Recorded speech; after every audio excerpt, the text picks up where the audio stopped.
कैसे हो दोस्तों। आई होप कि आप सभी अच्छे होंगे और स्वस्थ होंगे। जैसा कि आप सभी को पता है, हम वीकली करंट अफेयर्स पढ़ रहे हैं और जो आज का हमारा सेशन रहेगा वो 1 नवंबर से लेके 7 नवंबर के बीच के जो इम्पोर्टेंट इवेंट्स हुए हैं उसको हम कवर करेंगे। और ये हमारा पार्ट 1 रहेगा। जैसा कि आप सभी को पता है, हम वीकली करंट अफेयर्स 2 पार्ट में करते हैं। और आज का जो हमारा सेशन है उसको स्टार्ट करने से पहले मैं आपको बताना चाहूँगा, the bright classroom YouTube, Instagram, Facebook, Telegram और व्हाट्सएप पे भी है, तो आप हमें जरूर फॉलो कीजिएगा ताकि आपको हमारे हर सब्जेक्ट की टाइमली जो नोटिफिकेशन है वो आपको मिलती रहे। तो चलिए आज का सेशन स्टार्ट करते हैं। बढ़ते हैं आज के पहले क्वेश्चन की तरफ। Name the electric tactical all terrain vehicle E Tatva unveiled by, किसने इसको अनवेल किया? Pravaig dynamics private limited in October 2025, which becomes India's first defense electric vehicle developed for special operation and reconnaissance missions के लिए इसको develop किया गया है। हमें बताना है कि किसने, कौन सा ऐसा व्हीकल है जो अभी ये जो प्रवेग जो ये डायनेमिक्स है, इन्होंने इसको लॉन्च किया है। तो उसका क्या नाम है? उसका नाम है वीर। ये वीर है जो इसको किसने किया है? ये प्रवेग डायनेमिक्स प्राइवेट लिमिटेड इन्होंने किया है। ये आर्म फोर्सेस के लिए इन्होंने किया है ये। और इसके रिलेटेड जो इम्पोर्टेंट बनता है वो ये है कि इसमें क्या होगा, ये जो इलेक्ट्रिक व्हीकल है इसमें 360 कैमराज रहेंगे, 360 डिग्री कैमराज रहेंगे जो मॉनिटर करेंगे ये जब चलेगा, और थर्मल इमेजिंग भी रहेगी। और इसमें जो ये जो पेलोड कैरी कर सकता है, पेलोड जो कैरी कर सकता है वो कितना कर सकता है? 690 केजीज। ठीक है। और टो अप करके, मतलब इसको टो करके अगर हम इसको यूज करेंगे तो इसमें 2500 केजी तक का वेट ये कैरी कर सकता है। क्या चीज? वीर जो इलेक्ट्रिक व्हीकल है। ठीक है। तो बढ़ते हैं अब नेक्स्ट क्वेश्चन की तरफ। हमारे नेक्स्ट क्वेश्चन में हमसे क्या पूछा गया? As announce by the ministry of power, किसने अनाउंस किया? मिनिस्ट्री ऑफ पावर ने क्या अनाउंस किया? India total installed electricity generation capacity reached 500.89 gigawatt as of September 3025 में। जो हमारे 2025 में कितनी हो गई है जो इलेक्ट्रिसिटी जनरेशन कैपेसिटी कितनी हो गई है? 500.89 गीगावाट्स हो गई है। कब तक? सितंबर 30 तक। और हमें क्या आइडेंटिफाई करना है? Identify the non fossil fuel based installed capacity that enable India को इनेबल कैसे किया है?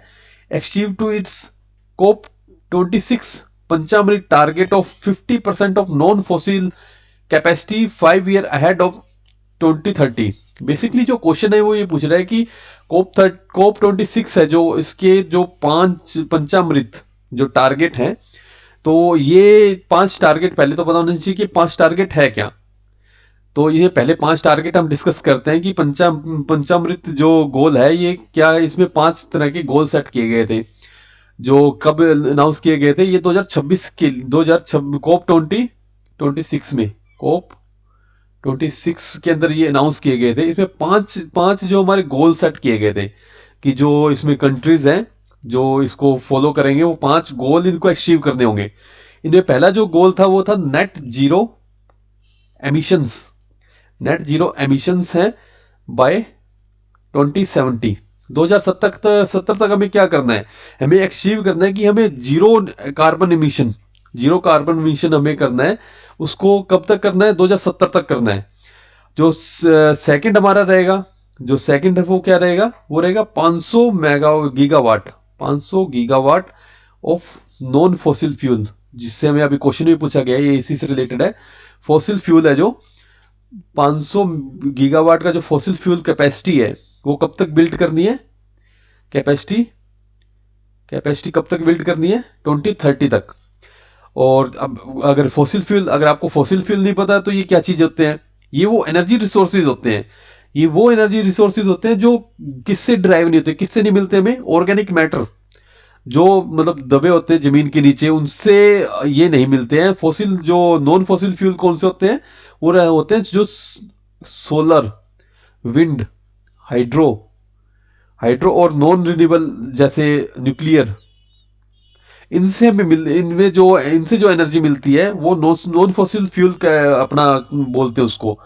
और इसमें क्या रहता है? ये बेसिकली जो नॉन फॉसिल फ्यूल क्या करते हैं? ये क्या करते हैं? ग्रीन हाउस इसमें क्या होता है, ग्रीन हाउस गैसेस होती है, जो ग्रीन हाउस गैसेस होती है उनका एमिशन होता है जो, वो क्या रहता है, ना के बराबर होता है। वो क्या होता है, जीरो होता है, बिल्कुल नेग्लिजिबल होता है। और इसमें क्या किया इंडिया ने, 500 जो गीगावाट्स है इंडिया ने इसको अचीव कर लिया। इसमें से कितना कर लिया है, 59 पॉइंट समथिंग जो इंडिया ने अचीव किया है। और इसको करना तो 2030 तक था, 2030 तक हमें ये 50% अचीव करना था, लेकिन इंडिया ने अभी कर लिया 2025 में ही। तो इंडिया 5 साल अहेड चल रहा है, इंडिया 5 साल आगे चल रहा है इस अपने जो टारगेट सेट किया था उससे। और पंचामृत की हम बात कर रहे थे, पहला ये था कि नेट जीरो एमिशन होना चाहिए 2070 तक। दूसरा होना चाहिए, दूसरा जो टारगेट था वो था 500 गीगावाट का non fossil fuel capacity build करनी है हमें, कब तक करनी है, 2030 तक करनी है। तीसरा क्या है हमारा, जो थर्ड है, थर्ड क्या है हमारा, इसमें है कि हमें 50% जो एनर्जी नीड्स है, जो हमारी 50% एनर्जी नीड्स है, एनर्जी नीड्स है, एनर्जी नीड्स, इनको हमें कैसे क्या करना है हमें, इसको रिन्यूएबल एनर्जी से, रिन्यूएबल एनर्जी से रिप्लेस करना है, कब तक, 2030 तक। और फोर्थ है जो, फोर्थ जो फोर्थ इसमें पंचामृत का जो फोर्थ जो गोल था, जो टारगेट सेट किए गए हैं, वो क्या है, हमें क्या करना है, लोअर करना है, लोअर कार्बन इंटेंसिटी को, मतलब कार्बन इंटेंसिटी को, कार्बन इंटेंसिटी को क्या करना है, लोअर करना है, कम करना है, किसकी, ऑफ द इकोनॉमी, हमारी जो इकोनॉमी है उसमें कि कितना, 45% तक कम करना है, कब तक कम करना है, 2030 तक। और जो फिफ्थ जो टारगेट सेट किया गया है, फिफ्थ जो टारगेट है अपने को क्या करना है, रिड्यूस करना है हमें, किस चीज को रिड्यूस करना है, प्रोजेक्टेड कार्बन इमिशन को, जो हमें पता है कि कार्बन इमिशन इससे निकलता है, उस projected carbon, carbon emission, emission को हमें क्या करना है, रिड्यूस करना है 1 बिलियन टन, 1 बिलियन टन्स, कब तक, 2030 तक। मतलब बेसिकली जो टारगेट सेट किए गया है वो जो बड़ा टारगेट है हमारा नेट जीरो एमिशन है जो कार्बन का, वो करना है हमें 2070 तक। और नॉन फॉसिल फ्यूल की 50% जो कैपेसिटी हमें अचीव करनी है, वो कब, रिन्यूएबल एनर्जी, वो कब तक करनी है, 2030 तक। तीसरा है जो एनर्जी, 50% जो एनर्जी नीड्स है हमारी, वो किससे हमें मिलनी चाहिए, रिन्यूएबल एनर्जी मिलनी चाहिए हमें, एनर्जी के अंदर भी हमें रिन्यूएबल एनर्जी से मिलनी चाहिए, कब तक, 2030 तक 50% होना चाहिए। फोर्थ है जो कार्बन इंटेंसिटी को हमें कम करना है अपनी जो इकोनॉमी के अंदर, वो 45% तक कम करना है, कब तक करना है, 2030 तक ये भी।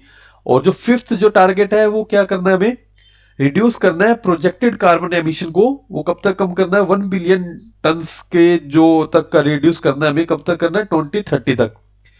अब जो इंडिया की non fossil fuel based power capacity है, जिसमें रिन्यूएबल एनर्जी आ जाता है, जिसमें हाइड्रो आ जाता है, हाइड्रो एनर्जी आ जाती है, और न्यूक्लियर पावर जो एनर्जी आ जाता है, इसकी इसको इंडिया ने कब कितना कर लिया है, 256.09 गीगावाट, जो कि 51% है। जो टारगेट हमने सेट किया था, जो ये टारगेट था हमारा 50% तक का, ये वाला, इसमें 50% हमने अचीव कर, इसमें हमें जो टारगेट था वो था 56.09, ये हमने अचीव कर लिया इसको। ये टोटल कितना होता है, 51%।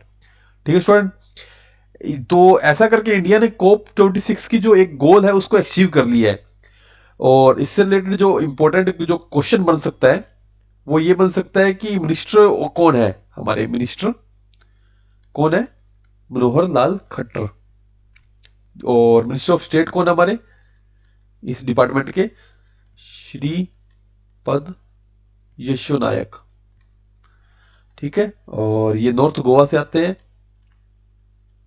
नॉर्थ गोवा। ठीक है स्टूडेंट्स, अब बढ़ते हैं हमारे नेक्स्ट क्वेश्चन की तरफ।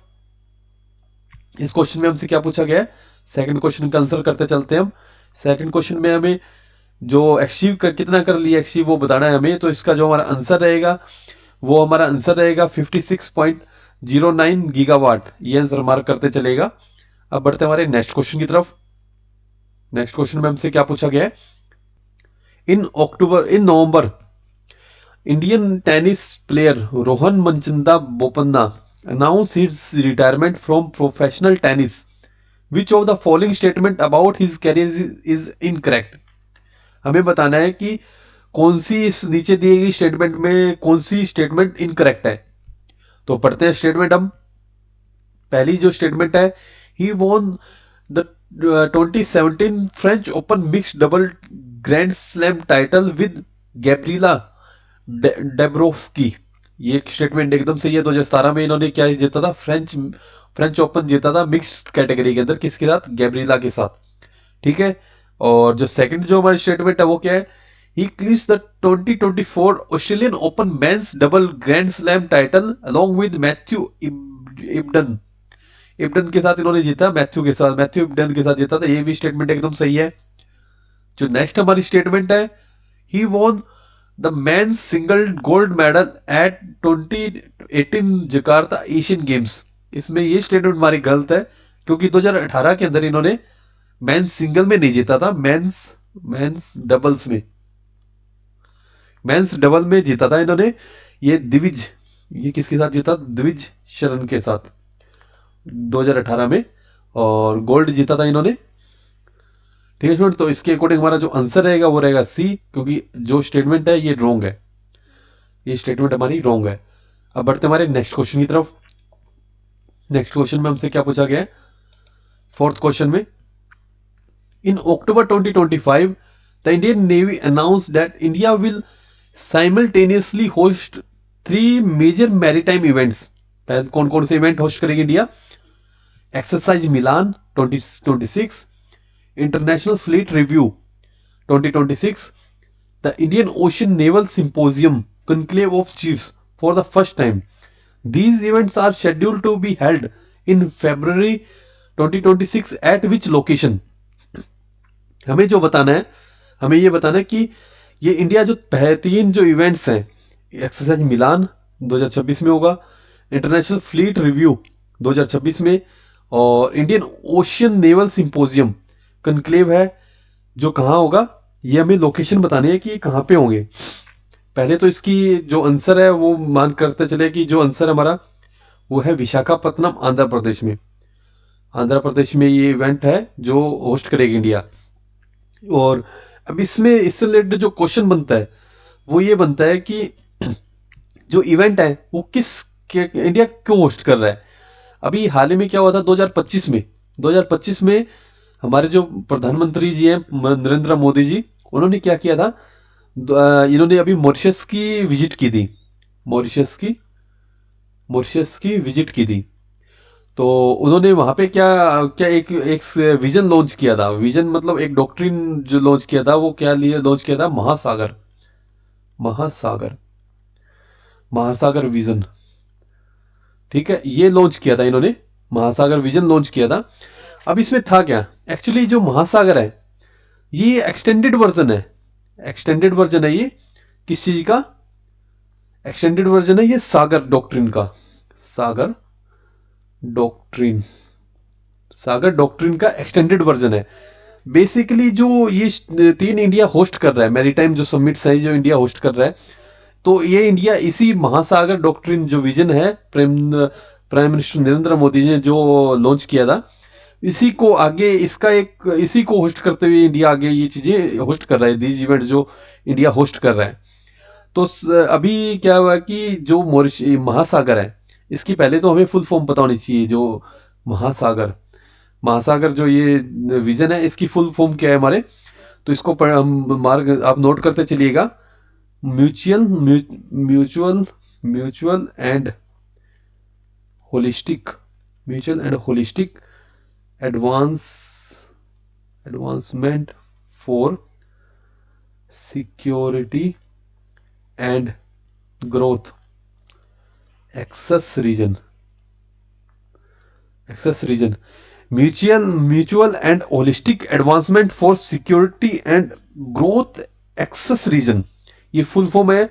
आप इसको जरूर नोट कीजिए, क्योंकि ये क्वेश्चन पूछा जाता है और पूछा भी गया है क्वेश्चन कि इस महासागर की आपको दिया जाएगा कि भी ये जो विजन नरेंद्र मोदी ने लॉन्च किया था, इसके जो आपको बेसिकली पूरा नहीं पूछेगा, ये पूछेगा कि एस स्टैंड फॉर, एस का क्या मतलब है इसमें, तो आप ये चीजें नोट करते चलिएगा। तो अब इसमें एक चीज और भी है, एक डॉक्ट्रिन और भी है, सागर, तो इसको भी आप नोट कीजिएगा कि इसका इसी, क्योंकि सागर का एक्सटेंडेड वर्जन ही क्या है, महासागर। तो इसकी फुल फॉर्म क्या रहेगी, इसकी फुल फॉर्म क्या रहेगी, security and growth, security and growth for all in the region. ठीक है स्टूडेंट्स, आप इसको जरूर मार्क कर याद कीजिएगा। और जो पहली बार ये सागर जो डॉक्ट्रिन है कब लॉन्च हुआ था, ये 2015 में। और इसका जो एम क्या था, क्योंकि किसी भी तरह की कोई स्कीम होगी, कोई इवेंट हो गया, उसका कोई ना कोई एम होता है। तो जो इसका एम था, ये क्या करेगा, जब ये सागर डॉक्ट्रिन जो लॉन्च किया था, तो उस टाइम में क्या एम था इसका, ये इंश्योर करेगा सिक्योरिटी, स्टेबिलिटी, प्रोस्पेरिटी, कहाँ पे, Indian Ocean region, Indian Ocean region. और महासागर पॉलिसी का क्या एम है, इसका क्या है, ये ग्लोबल साउथ, जो महासागर डॉक्ट्रिन जो लॉन्च हुआ है, इसका क्या एम है, ये क्या करेगा, ग्लोबल साउथ में जो कंट्रीज है, कंट्रीज को क्या करेगा, के साथ क्या करेगा, ये ब्रॉडर लेवल पे, बड़े लेवल पे क्या करेगा, मैरीटाइम डेवलपमेंट करेगा और उसके साथ कोऑपरेशन करेंगे ये।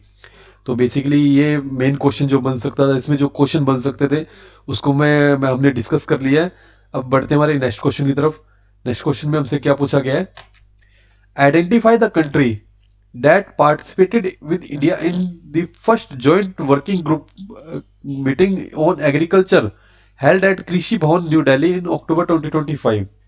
हमें बताना है कि कौन सी कंट्री के साथ इंडिया ने क्या किया है, एग्रीकल्चर वर्किंग ग्रुप मीटिंग हुई है इंडिया की, और कहाँ पे हुई है, ये न्यू दिल्ली के अंदर हुई है, और वहां पे भी कहाँ पे हुई है, कृषि भवन के अंदर हुई है। जो इसका आंसर रहेगा वो रहेगा सी, श्रीलंका के साथ हाल ही में हमने वर्किंग ग्रुप मीटिंग हुई है एग्रीकल्चर के लिए। तो श्रीलंका के जो मिनिस्टर थे, एग्रीकल्चर मिनिस्टर, जो फार्मर मिनिस्टर थे, उन्होंने इसको अटेंड किया था। अब बढ़ते हमारे नेक्स्ट क्वेश्चन की तरफ। Six question, justice Suryakant has been appointed as dash chief justice of India succeeding chief justice of India Bhushan Ramkrishna Gavai who will retire on November 23, 2025। हमें बताना है कि हाल ही में सूर्यकांत जी हैं, उन्होंने क्या अपॉइंट किया है, वो क्या अपॉइंट हुआ है, चीफ जस्टिस, उनका नाम प्रपोजल में हुआ है फाइनलाइज। तो वो सक्सीड किसको करेंगे, वो भूषण, जो हमारे चीफ जस्टिस ऑफ इंडिया है भूषण रामकृष्ण गवई, जो हाल ही में जो रिटायर कब होंगे, 23 नवंबर को होंगे। उनके बाद कौन बनेंगे, सूर्यकांत जी बनेंगे। तो वो कौन से नंबर के चीफ जस्टिस हैं, नंबरिंग में हमें बताना है कितने नंबर के हैं वो है हमारे सी, हमारा आंसर जो रहेगा सी, 53rd नंबर के हैं जो हमारे चीफ जस्टिस। ठीक है, अब बढ़ते हमारे नेक्स्ट क्वेश्चन की तरफ। नेक्स्ट क्वेश्चन में हमसे क्या पूछा गया है, इसमें ये है क्वेश्चन 7th, द वेव्स की फुल फॉर्म क्या है, world audio visual and entertainment summit animation बाजार जिस है। और 8th एडिशन किसका, इंडियन जॉय। दो इवेंट्स हुए हैं, वेव्स का एनिमेशन बाजार, और 8th एडिशन है किसका, इंडियन जॉय का। इनैगुरेटेड इन विच इंडियन सिटी, कौन सी इंडियन सिटी के अंदर ये इनैगुरेट हुआ है, हमें बताना है ये। तो जो हमारा आंसर रहेगा बी, हैदराबाद। हैदराबाद के अंदर ये इवेंट हो रहे हैं दोनों, और अभी हाल ही में ये इवेंट हुए हैं। तो अब बढ़ते हमारे नेक्स्ट क्वेश्चन की तरफ। नेक्स्ट क्वेश्चन काफी इंपॉर्टेंट रहेगा अपना, आइडेंटिफाई द मिनिस्ट्री। हमें उस मिनिस्ट्री को आइडेंटिफाई करना है जिसने क्या लॉन्च किया है, first of its kind model youth Gram Sabha, model youth Gram Sabha initiative in New Delhi in October 2025 to promote youth participation in grass root governance. हमें उस मिनिस्ट्री का नाम बताना है जिसने क्या लॉन्च किया है, ये model youth Gram Sabha initiative है, लॉन्च किया है। किसके लिए किया है, यूथ को, यूथ के लिए। और क्या प्रमोट, ये क्या चीज प्रमोट करेंगे, ग्रास रूट लेवल पे, जो निचले जो ग्राउंड लेवल है उस पे क्या करेंगे, लोकल गवर्नेंस को, मतलब जो यूथ में उनको क्या करेंगे, प्रमोट करेंगे कि कैसे हमारे जो लोकल गवर्नेंस है कैसे काम करती है। तो इसमें जो हमें जो आंसर देना है, जो हमें बताना है, वो बताना है कि कौन सी मिनिस्ट्री ने लॉन्च किया है। तो मिनिस्ट्री ऑफ पंचायती राज, इन्होंने इसको लॉन्च किया है। और अकेले मिनिस्ट्री ऑफ पंचायती राज नहीं है, इसके साथ 3 मिनिस्ट्री है। पहली है मिनिस्ट्री ऑफ पंचायती राज, और दूसरी कौन सी, ministry of tribal, ministry of tribal और तीसरी है department of school education and literacy, जो किस कौन सी मिनिस्ट्री कहता है, ministry of education, ministry of education. तो इसमें मिनिस्ट्री ऑफ एजुकेशन भी दिया हुआ है, तो आप सोचोगे कि मिनिस्ट्री ऑफ एजुकेशन इसका आंसर होना चाहिए, नहीं। बेसिकली जो लॉन्च करता है उसी मिनिस्ट्री का हम नाम लेते हैं। ये तो इसमें पार्टिसिपेटिंग मिनिस्ट्री है, जो इसके अलग अलग लेवल पे अलग अलग फील्ड के अंदर हेल्प करेंगे। तो अब जो ये मॉडल यूथ ग्राम सभा है, ये क्या चीज करेगी, ये क्या करेगी, ये स्टूडेंट्स को एजुकेट करेगी किसके बारे में, पंचायती राज के बारे में।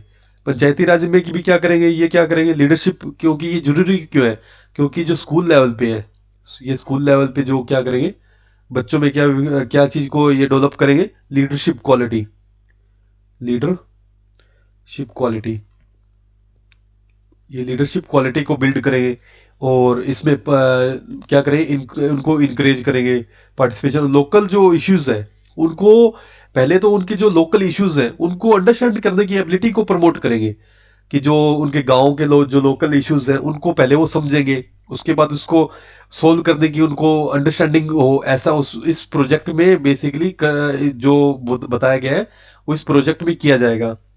और जो इसमें फेज्ड मैनर में जो ये माई जो मॉडल यूथ ग्राम सभा है, माई जीएस जिसको बोलते हैं, तो इसमें क्या करेंगे, ये पहले बेसिकली 1000 स्कूल्स को नेशन वाइड ये क्या करेंगे, सिलेक्ट करेंगे।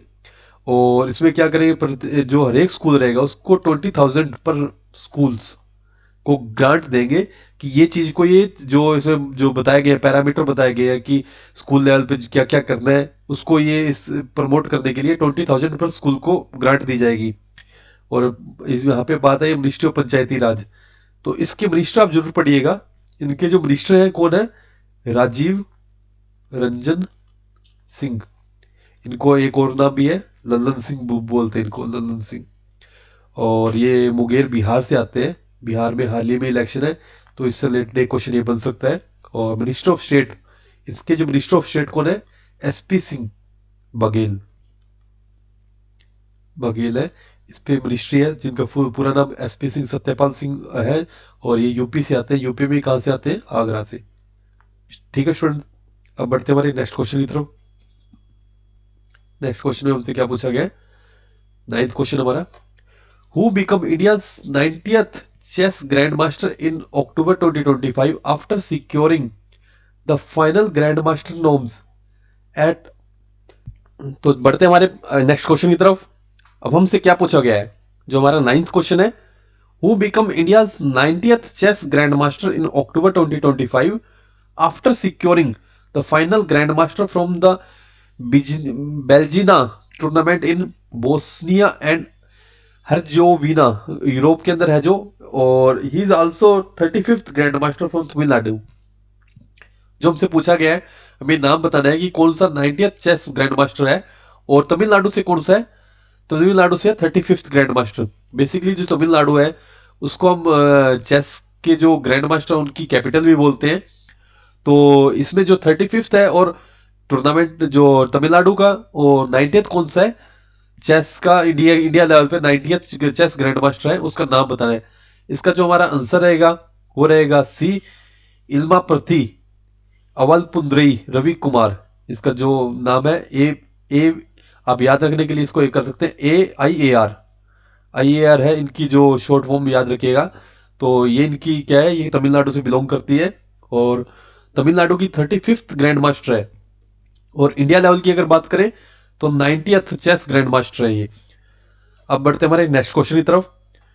नेक्स्ट क्वेश्चन में हमसे क्या पूछा गया है, 10th question, in October 2025 the International Finance Corporation, जो किसका पार्ट है, वर्ल्ड बैंक का, एक्सटेंडेड ए $50 मिलियन का लोन है, किसको दिया इन्होंने, सिटी यूनियन बैंक को, to support sustainable business initiative. What is the primary objective of this funding initiative. हमें इस क्वेश्चन से जो क्वेश्चन बन सकता है, पहला तो ये बन सकता है कि जो सिटी यूनियन बैंक को लोन दिया गया है, कितने अमाउंट का दिया गया है, वो कितना दिया है, $50 मिलियन। और दूसरा है जो, वो किसने बन सकता है, दूसरा क्वेश्चन बन सकता है, वो बन सकता है कि किसने दिया है, वर्ल्ड बैंक। और वर्ल्ड बैंक से भी आगे इसकी जो आर्म्स है, कौन सी आर्म है इसकी, इंटरनेशनल फाइनेंस कॉर्पोरेशन, इसने ये वर्ल्ड बैंक के अकॉर्डिंग काम करती है, तो इसने इसको लोन प्रोवाइड किया है। और एक क्वेश्चन ये बन सकता है कि किसको दिया है, तो सिटी यूनियन बैंक को दिया है। और तीसरा हमसे पूछा गया कि क्वेश्चन की इसका ऑब्जेक्टिव क्या है। तो ऑब्जेक्टिव की अगर बात करें तो इसमें जो हमारा आंसर रहेगा ये क्या करेगा, to strengthen green financing for MSME.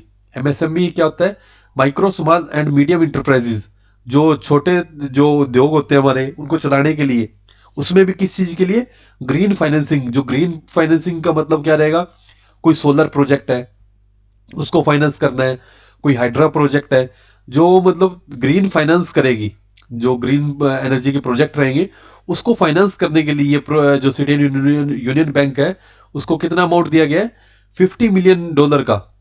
और किसने दिया, वर्ल्ड बैंक ने। अब बढ़ते हैं हमारे नेक्स्ट क्वेश्चन की तरफ। नेक्स्ट क्वेश्चन में हमसे क्या पूछा गया है, Toshiba transmission and distribution system India private limited delivered India first indigenously manufactured 220 kilowatt mobile gas insulator switch gear system in October 2025, to which central public sector enterprises under the Ministry of Power। तो शीबा है जो, उसने क्या अभी हाल ही में क्या deliver किया है, इंडिया का पहला, इंडिया के अंदर पहला और इंडिया में बना हुआ पहला मैन्युफैक्चर्ड, उन्हें क्या किया, 220 किलोवाट का मोबाइल गैस इंसुलेटर है ये। एक तो जगह कम घेरेगा, किसी प्रोजेक्ट को अगर लॉन्च करना है उसके लिए। और ये किसके लिए किया इन्होंने, ये किसके लिए किया इन्होंने, ये किया है, हमारा जो आंसर रहेगा वो रहेगा C, power grid corporation of India. इसके लिए इन्होंने ये जो स्विच गियर इंसुलेटर है इसको लॉन्च किया है। और ये भी किया कहाँ पे है इसका भी पता होना चाहिए, ये किया है तेलंगाना में, तेलंगाना स्टेट है उसके अंदर ये लॉन्च मैन्युफैक्चर्ड किया इन्होंने और वहाँ पे ये इसको इस्टेब्लिश किया है। अब बढ़ते हमारे नेक्स्ट क्वेश्चन की तरफ। नेक्स्ट क्वेश्चन में हमसे क्या पूछा गया है, 12th जो क्वेश्चन है, इन अक्टूबर 2025 हरिकेन मेलिसा एक कैटेगरी 5 स्ट्रॉम है जो cause severe destruction across Haiti, Jamaica and Cuba, leading to wide spread flooding, landslide and infrastructure damaged. Name the capital city of Cuba that was impacted by the hurricane. हमें बताना है कि अभी जो Melissa, पहला question इसमें से एक बन सकता है आपके लिए कि जो मेलिसा हरिकेन है वो कहाँ पे आया है।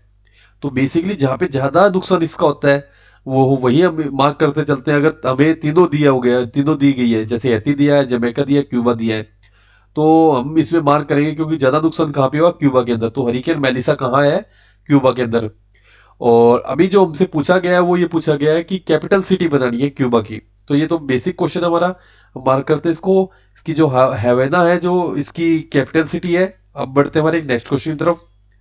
नेक्स्ट क्वेश्चन में हमसे क्या पूछा गया है, mark the correct statement regarding 8th session of International Solar Alliance assembly held from October 27 to 30th अक्टूबर को, जो 2025 में कहाँ हुई है, नवंबर नहीं, न्यू दिल्ली इंडिया के अंदर। तो क्वेश्चन क्या है, हमसे क्या पूछ रहा है कि ये नीचे 3 स्टेटमेंट दिए गए हैं, हमें बताना है कि इनमें से करेक्ट स्टेटमेंट कौन सी है। और ये किससे रिलेटेड स्टेटमेंट है, इंटरनेशनल सोलर अलायंस। पहला तो हमें इंटरनेशनल सोलर अलायंस के बारे में पढ़ना चाहिए क्योंकि ये इंडिया ने इस्टेब्लिश की हुई एक अलायंस है। तो ये अलायंस कब इस्टेब्लिश हुई थी, ये हुई थी 2015 में। और इसको किसने इस्टेब्लिश किया था, ये किया था इंडिया और फ्रांस ने। इंडिया और फ्रांस ने इसको इस्टेब्लिश किया था।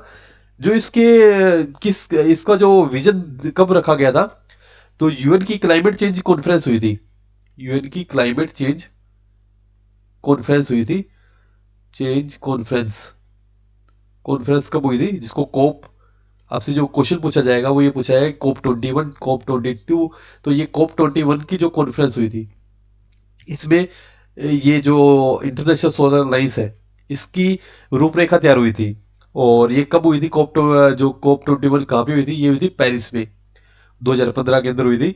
और जो इसके करंट मेंबर है इंटरनेशनल सोलर अलायंस के, वो कौन है, कितने हैं, 125, 125 करंट मेंबर है। और इसके जो डीजी है, डीजी कौन है इसके, आशीष खन्ना। इसके जो डीजी है वो है आशीष खन्ना, इसके आशीष खन्ना। और हेडक्वार्टर इसका, क्योंकि इंटरनेशनल जो अलायंस रहती है, ऑर्गेनाइजेशन रहती है, इनके हेडक्वार्टर बहुत पूछे जाते हैं। तो इसके हेडक्वार्टर कहाँ है, गुरुग्राम, ये कहाँ पे है, हरियाणा में। और जो 8th, जो अभी हम क्वेश्चन में हमने पढ़ा है, इंटरनेशनल सोलर अलायंस है, इसकी थीम क्या थी, इसकी थीम थी one sun one world one grid. ये इसकी थीम थी, one sun one world one grid.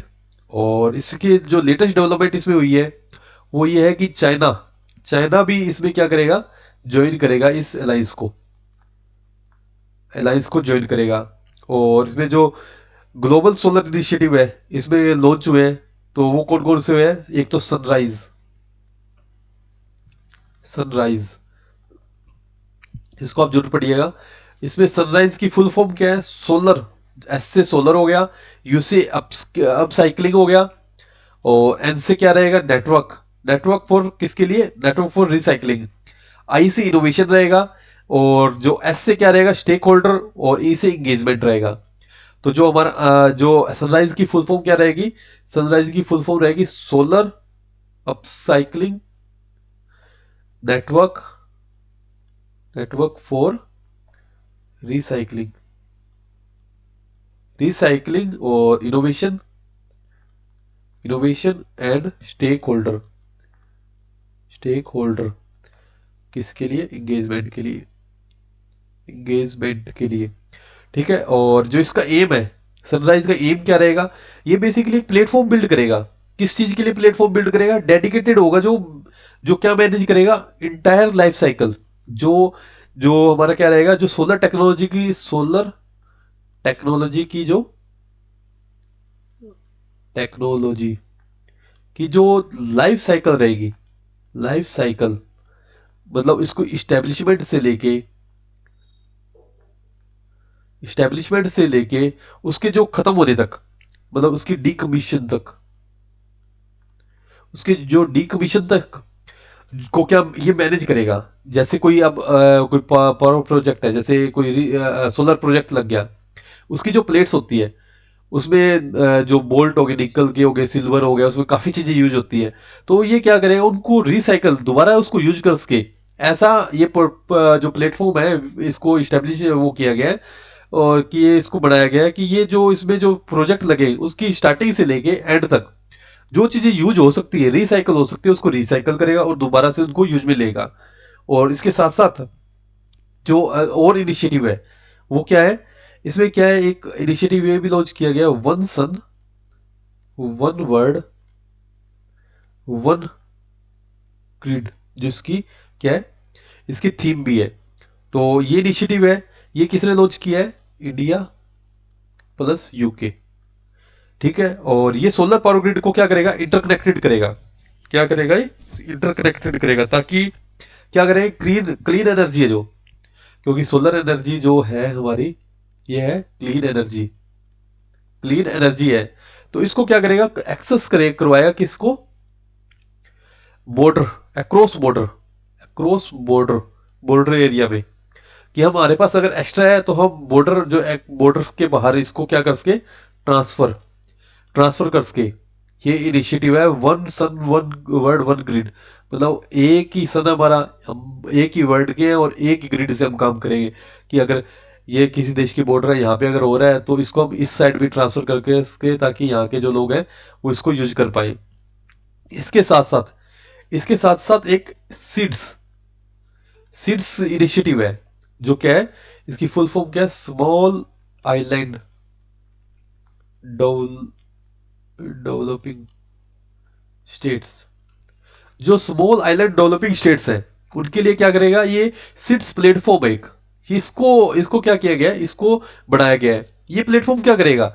ये प्लेटफॉर्म बेसिकली जो डेवलप किया गया है, इसको डेवलप करने का एक कारण ये है कि ये इंश्योर करेगा जो जिस स्टेट में, जिस कंट्री में, जिस कंट्री आइलैंड कंट्री में, या जिस आइलैंड पे जो एनर्जी एनर्जी की जो कॉस्ट है, हाई एनर्जी कॉस्ट है, उनको क्या करेगा? और कि उनके पास अगर उनकी एनर्जी कॉस्ट हाई है और उनके पास लिमिटेड लैंड है, क्योंकि आइलैंड जो होते हैं उनके पास लैंड लिमिटेड होती है, और उनकी जो क्लाइमेट रिस्क है, कि अगर वो कुछ करना चाहे तो रिस्क रहता है, क्लाइमेट रिस्क रहता है, उनको क्या करेगा? उनको क्या करेगा? अफोर्डेबल, अफोर्डेबल, अफोर्डेबल और रिलायबल, रिलायबल एक्सेस देगा किस चीज का? सोलर एनर्जी का। ठीक है। सोलर एनर्जी का रिलायबल, अफोर्डेबल, इनको क्या एक्सेस देगा? सोलर एनर्जी का देगा। ठीक है। अब जो हमारा क्वेश्चन है उस पे हम देखते हैं कि क्योंकि जो सोलर लाइन्स जो हुई है, ये एर्थ जो सोलर लाइन्स है, इसके जो इम्पोर्टेंट जो क्वेश्चन बन सकते थे, जो इम्पोर्टेंट पॉइंट्स थे, उसको हमने डिस्कस कर लिया।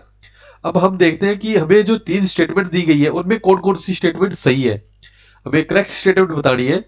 तो पहली जो स्टेटमेंट है, eighth ISA assembly was held under the theme one sun one world one grid.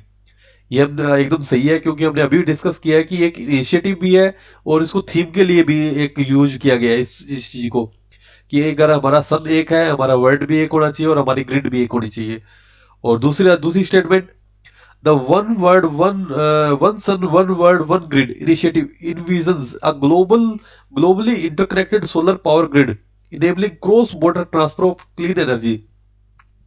ये हमने अभी पढ़ा है कि अगर किसी कंट्री के पास क्लीन एनर्जी का अगर एक्सेस ज्यादा है तो वो क्या करेगा, वो इनेबल करेगा कि क्रॉस बॉर्डर इसको हम ट्रांसफर कर सके, ताकि वो जो उसकी साथ लगती कंट्री है वो भी इसका बेनिफिट ले सके। और तीसरी जो स्टेटमेंट है, the SIDS solar procurement platform was launch to help small island developing state to gain access to affordable and reliable solar energy. ये हमें बता चुके हैं कि जो सीड्स है, जिसकी फुल फॉर्म है स्मॉल आइलैंड डेवलपिंग स्टेट्स, इस ये क्या करेगा, इसके ये प्लेटफॉर्म विकसित किया गया है। ये क्या करेगा कि ये क्लीन एनर्जी है उसको क्या करेगा, जो आइलैंड जिनके पास जमीन कम है, ठीक है, और जिनके क्लाइमेट रिस्क ज्यादा है, लैंड लिमिटेड है, तो और जिनकी जो एनर्जी कॉस्ट है वो काफी हाई है, तो उनको क्या करेगा, ये क्लीन एनर्जी अफोर्डेबल प्राइसेस में देगा। ऐसा नहीं कि फ्री में देगा, लेकिन अफोर्डेबल प्राइस में देगा, कि जो स्टेट जो उस आइलैंड के अंदर जितनी अमाउंट लग रही है एनर्जी खुद की बनाने में, उससे क्या करेगा, ये उससे कम कॉस्ट में और रिलायबल एनर्जी और अफोर्डेबल एनर्जी को प्रोवाइड करवाएगा। ठीक है, इस अगर देखें तो हमारे तीनों स्टेटमेंट सही है। तो जो हमारा आंसर रहेगा, वो रहेगा D, all statement A B C are right. ठीक है, अब बढ़ते हमारे नेक्स्ट क्वेश्चन की तरफ। नेक्स्ट क्वेश्चन में हमारे से क्या पूछा गया है, हमसे पूछा गया है अक्टूबर 2025 में विच international chip maker willow quantum processor achieve the first ever verifiable quantum advantage performing calculation 13,000 times faster than the best classical algorithm.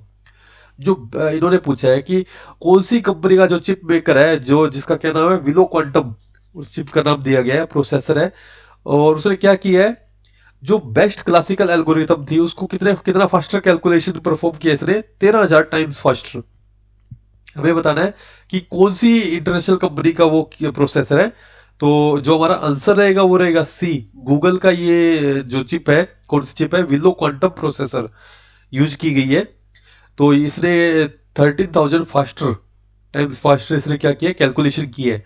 तो अब बढ़ते हमारे नेक्स्ट क्वेश्चन की तरफ। 15 क्वेश्चन को हमसे क्या पूछा गया है, which Indian state annually celebrate, कौन सा फेस्टिवल सेलिब्रेट करते हैं, Chavang Kut festival in November to express gratitude for bountiful and honour the spirit of community and prosperity. हमें बताना है कि जो चवांगकुट फेस्टिवल है वो कौन सी इंडिया की कौन सी स्टेट है वो इसको सेलिब्रेट करती है। तो जो हमारा आंसर रहेगा वो रहेगा डी, मणिपुर के अंदर ये चवांगकुट फेस्टिवल है, ये सेलिब्रेट किया जाता है। और ये कब सेलिब्रेट किया है, ये 1 नवंबर को किया गया है। और 1 नवंबर को क्या है, मणिपुर का इस्टेब्लिशमेंट डे भी है, इस्टेब्लिशमेंट डे है इनका। अब बढ़ते हमारे नेक्स्ट क्वेश्चन की तरफ। नेक्स्ट क्वेश्चन में हमसे क्या पूछा गया है, 16th क्वेश्चन हमारा, इन October 2025 which Indian defense technology company signed MOU with France based Silias SA to jointly develop an advanced counter unmanned aerial system drone system for Indian armed forces। ये क्या है कि हमें उसका नाम बताना है, उस कंपनी का, डिफेंस टेक्नोलॉजी कंपनी का नाम बताना है, जिसने फ्रांस की कौन सी कंपनी है, सिलियस एसए के साथ एमओयू साइन किया है। किस लिए, ये क्या डेवलप करेंगे, advance counter unmanned aerial system drone. ये ड्रोन है, कैसे है, अनमैन्ड एरियल सिस्टम रहेंगे इसमें, कि भी इंसान का यूज नहीं होगा, रिमोटली रहेंगे ये सारे, तो इसको विकसित करेंगे ये। तो इसका जो आंसर रहेगा वो रहेगा सी हमारा, एक्सिस कैट्स टेक्नोलॉजी लिमिटेड है इंडिया की तरफ से, और फ्रांस की तरफ से सिलियास एसए है। अब बढ़ते हमारे नेक्स्ट क्वेश्चन की तरफ। नेक्स्ट क्वेश्चन हमारा 17 question, Name the Indian conglomerate whose subsidiary partnered with Google in October 2025 to build India's artificial intelligence infrastructure and promote क्या करेगी AI for all initiative by expanding access to advanced AI tool and platform। हमें उस Indian company का नाम बताना है जो क्या करेगी, गूगल के साथ पार्टनरशिप कर रही है और जो बिल्ड करेंगे इंफ्रास्ट्रक्चर किसके लिए, प्रमोट करने के लिए एआई फॉर ऑल, कि सभी के लिए एआई, उस इंडियन कंपनी का नाम बताना है। तो वो आंसर आएगा हमारा सी, रिलायंस इंडस्ट्रीज लिमिटेड।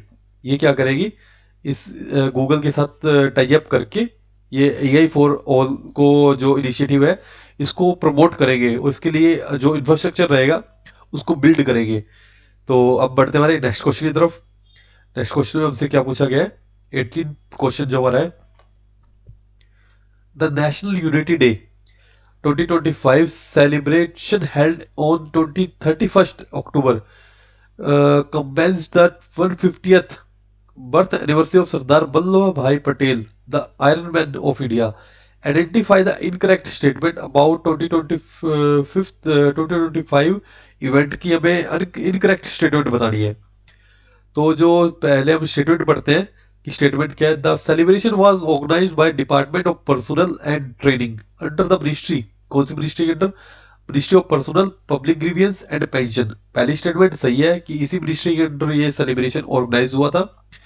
दूसरी statement, during the celebration PM Narendra Modi release 150 rupees 150 commemorative coin.